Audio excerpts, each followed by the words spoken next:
Hey everybody, welcome to another edition of Talking Pro Football. I am Michael Carlyle. Championship Sunday is upon us. AFC, NFC Championship games. Who's going to advance to the Super Bowl? We'll take a look at both the matchups and try to make sense of it all. We got a ton of news and notes. We had a bunch of stuff break over the last couple of days, including Ben Roethlisberger news just as we were getting ready to record on Thursday. So I know I promised you guys a mailbag. We're going to postpone that. We will move that to next week, probably on Thursday of next week. I promise you we will get you that mailbag, and plenty of time still for you to get questions in. We'll give you all the addresses and stuff for that coming up at the end of the show. But let's start with news and notes. I mentioned Ben Roethlisberger. He made it official on Thursday morning. He's retiring after an 18-year career as one of the greatest players in Steelers history. Roethlisberger makes his announcement in typical Ben Roethlisberger fashion by a video message on social media, not at a press conference. He's the longest tenured player in franchise history. He retires at 39. He led the Steelers to 2 Super Bowl titles, 8 division titles, and 165 regular season victories. Roethlisberger will finish with the most victories of any quarterback who spent his entire career with one team. Only Tom Brady, Brett Favre, and Peyton Manning, as well as Drew Brees, quarterbacks who all played for more than one team, only those 4 have won more games overall. Best of luck in retirement to Ben Roethlisberger. Other big news this week, Sean Payton announced he was stepping down as coach of the New Orleans Saints after 15 seasons. The 58-year-old Payton said he doesn't plan to coach another team in 2022. He's also still under contract for 3 more years with the Saints, so they would have to agree to compensation if he were to coach another team. However, Payton did not rule out a return to coaching in the future, and he said he's interested in pursuing a TV analyst job. In 15 seasons with the Saints, Payton was 152-89 with 9 10-win seasons and a Super Bowl title. And while Payton says he's got no intentions of coaching this upcoming season, and while, yes, the Saints would have to sign off on some sort of compensation should he go somewhere else, I think there are a couple of jobs out there that Sean Payton would jump at the opportunity. The problem is those jobs aren't exactly open, at least at the moment. One of those would be the Dallas Cowboys, who Payton has coached for in the past as an assistant, and Jerry Jones loves him some Sean Payton. If Jerry were to decide to part ways with Mike McCarthy, Sean Payton would definitely be the top candidate for that job. And I think the Cowboys, the intention was to keep McCarthy.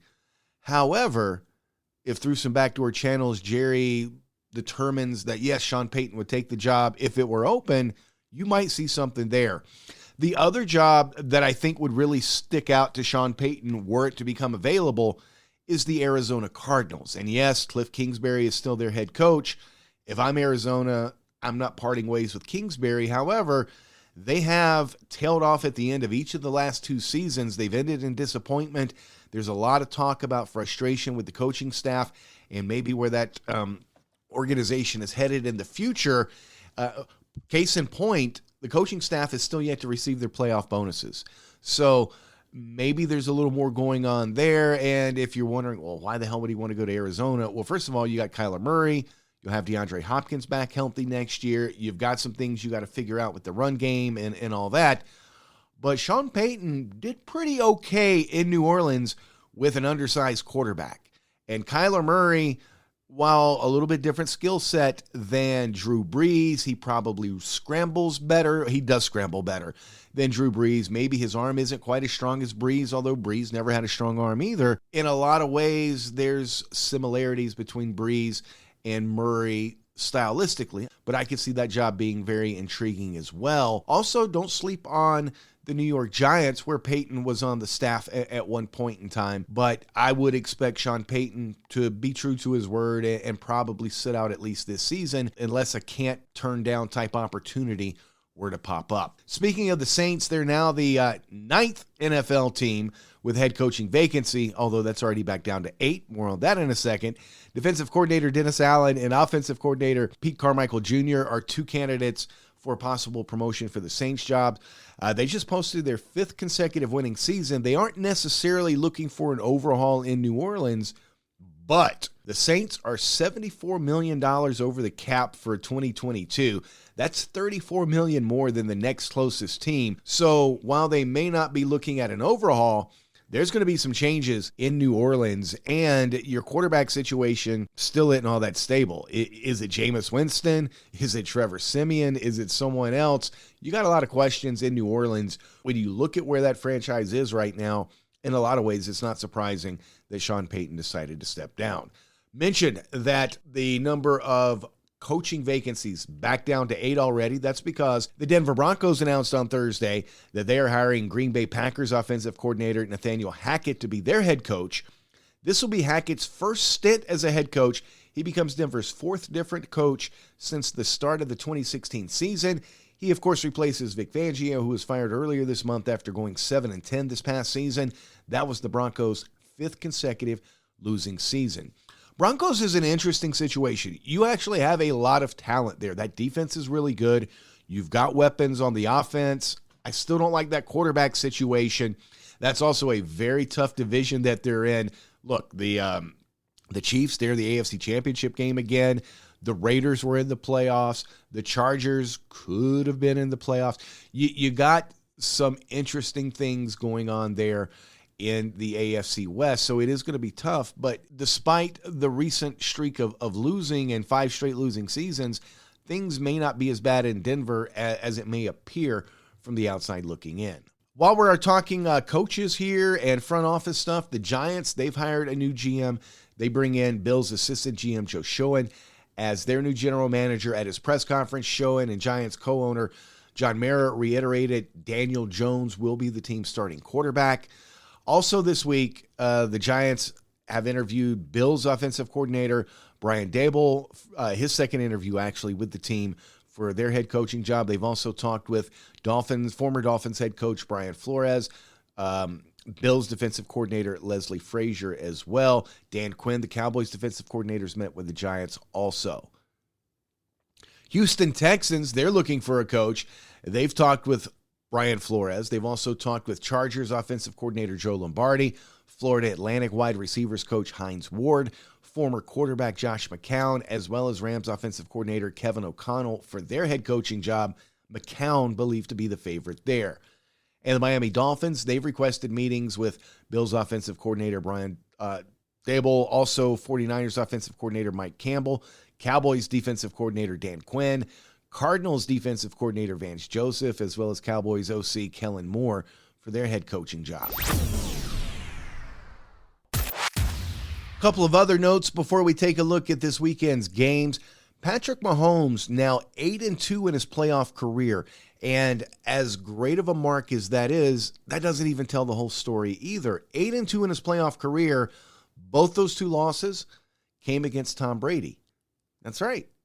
He's 8-0 in playoff games not involving Tom Brady. By the way, Tom Brady, no chance of facing him the rest of the way in this postseason. Nothing standing in Patrick Mahomes' way, at least on paper. Bengals, by the way, they're 1 win away from reaching the Super Bowl after being an NFL worst 2-14 in 2019. Cincinnati could match the 1981 49ers and the 2003 Panthers for the fastest turnaround from worst record to the Super Bowl. Only 2 NFL teams, speaking of the Bengals, are undefeated in conference championship games in the Super Bowl era. One, the Giants, who are 5-0. The other, the Cincinnati Bengals, 2-0 in AFC title games. All right, let's jump right in. Championship Sunday. It starts in Kansas City. The Chiefs are 7-point favorites as they play host to the Cincinnati Bengals. Remember, Week 17, we saw the Bengals beat the Chiefs 34-31 in a classic shootout. The Bengals win that one in the final seconds on a field goal by Evan McPherson. Sound familiar? Yeah. Big plays. That was the difference in the first game. Both teams had 5 plays of 25 yards or more, but the key for the Bengals were the defensive adjustments made after halftime. The Bengals lit up the Chiefs' defense that day. Jamar Chase had 11 catches for 266 yards. The Bengals took advantage of Kansas City's blitz. The Chiefs got pressure all day on Burrow. They sacked him 3 times, but Burrow, for the most part, has been outstanding against the blitz all season, and that's Kansas City's main style of defense. He's been especially good when he empties out the backfield and gets a lot of one-on-one matchups down the field while that blitz is coming. Now, having said that, let's keep in mind, Bengals gave up 9 sacks last week against the Titans. So, while Burrow is good against the blitz, they got to give him some protection at least long enough to get the ball off. So we'll see how that plays out. The Bengals secondary also did a great job of keeping Tyreek Hill and Travis Kelce in check. They combined for 65 yards in the first meeting. Can the Bengals do that again? I don't know. Maybe, but you shut Hill and Kelce down once, that's one thing. You turn around and do it again a few weeks later, that would be quite the accomplishment. This is going to be about the two quarterbacks, though. Let's not kid ourselves. It's going to be about Burrow. It's going to be about Patrick Mahomes. Both will have success throwing it. They're both going to put up huge numbers. I absolutely believe this is going to be a shootout. I don't think we'll be talking about a defensive masterpiece by any team come Monday when we're looking back at this game, though we could be talking about a big defensive stop somewhere along the way. But these teams are going to put up points. Let's not kid ourselves. In the end, the Chiefs are the better team. I think it's going to be close. It's really hard to pick against Patrick Mahomes, especially in the playoffs. I think this one goes down to the wire, but Kansas City's going to move on. I do like the Chiefs here, something like, 34-31, we'll say. After the AFC title game, we get the NFC title game. It takes place in Los Angeles. The Rams are 3.5-point favorites at home against the 49ers. The two coaches, Kyle Shanahan and Sean McVay, they're good friends. They've worked together in the past, but since becoming head coaches, Shanahan has gotten the better of McVay. He's 7-3 with 6 straight wins, including 2 this season against McVay. Back in Week 18, the Niners beat the Rams on the road to earn a spot in the playoffs. What was the common thread in the Rams' 2 regular season losses against the 49ers? The run game. More appropriately, the lack thereof. The Rams had no run game in either of those matchups. LA averaged 58 rushing yards in each of those 2 losses. Stafford also threw a pair of interceptions in each of those games. Now, the Rams do have Cam Akers back. That could help some, especially if they can just get the run game established early. And if Stafford can stick to the short passing game, that could really open up things later in the game for Cooper Kupp, for Odell Beckham Jr., for some deep shots later on. In the last meeting, the 49ers overcame a 17-0 deficit. They won that game 27-24.